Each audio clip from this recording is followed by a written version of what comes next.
Hi, I'm Stephanie Hansen with stephaniesdish.com, and this morning I'm going to show you how to make your own rub for pork. Now, it's pretty easy to buy pre-done seasonings, but what's not easy about them is controlling the amount of salt versus seasoning. So in the summertime, usually at the beginning of the summer, right around Memorial Day actually, I will create a pork rub, and I usually do a beef rub and a chicken rub. And I use them all summer long. I start with a 1/4 cup of brown sugar.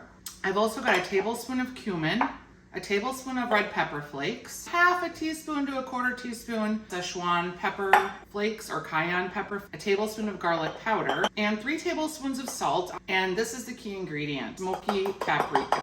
And I buy a picante version, which is a little hot. Again, I really like hot things, but if you don't, you can just use plain. Also 2 tablespoons of onion powder, black pepper, about a tablespoon, 2 teaspoons of ground mustard. All right, it looks really nice. You could actually give it as a gift where it's all layered like that.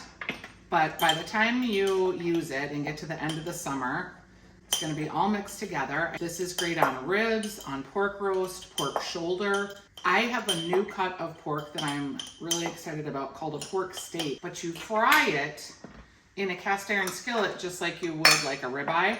I'm going to do another video to show you that, but I'm going to use this seasoning on it. This is my pork rub seasoning.